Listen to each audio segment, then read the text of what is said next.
بسم الله الرحمن الرحيم. باذن الله تعالى فريقي ما ان شاء الله فريقي جاهزه، وفريقي ما فريقي زورا احترامي فريقي زورا دقرن. فريقي ما جاهز مسر في مباراه شغلنا، وباذن الله تعالى سبيه قمج مرة وبشي مباراه ما بكشي بهدور كيفك ان شاء الله. والله فريق ما جاهز، كابتن نزار فريق مش جاهزه، فريق بشكل عام الجمهوريه هولير ان شاء الله سبيه ام جمهور بيجن ان شاء الله ملعب يدر كيف كيف خوش يدر كيف ان شاء الله. ان شاء الله.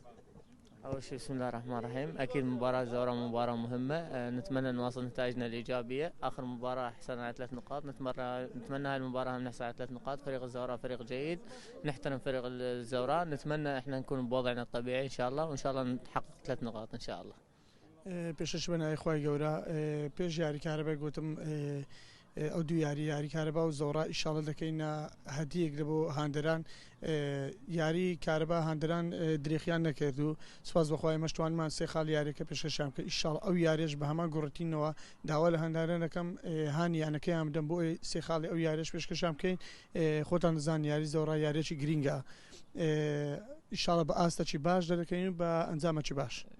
بەنسبەت ئامادەکاریەکان لۆ یاری زەوڕای لە پاش دەستپێکردنەوەی خولی نایابی عراق الحەمدولillah بە باشی دەستمان پێکرد، گەمەی کارەبای بردمانەوە ئینشاءالله لە بۆ گەمەی زەوڕاش بە باشی بە شێوازشی زۆر باش و ترخۆمە ئامادە کردووە. هەموو ئەو لایەنە باش و خراپانەی کە لە زەوڕا هەیە وەرمانگرتووە ئیشمان لەسەر کردووە. ئینشاءالله لە بۆ یاریەکەی بەیانیش هیوادارین بە شێوازێکی باشتر و باشترین حاڵەت دەرکەوین، و هیوادارین جمهور و هاندەران بە شێوەیەکی باش بێن، ئامادەکاری ئامادە یاریەکە بن بە شێوەیەکی باش، بە شێوەیەکی سەردەمیانە هانی یانەکەی خۆیان بدەن.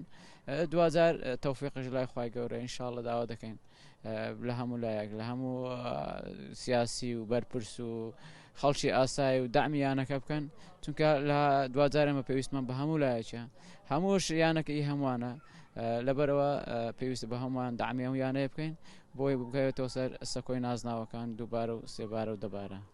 جمهور نادي أربيل وإدارة نادي أربيل والكادر التدريبي، وهي هاي المباراة يعني ما يحتاج لها توصيات صراحة، أنه هي مباراة قمة، ولازم أنه على كل اللاعبين يقدمون اسمهم ويقدمون مستوى يليق باسمهم، وإن شاء الله التوفيق للجميع يا رب.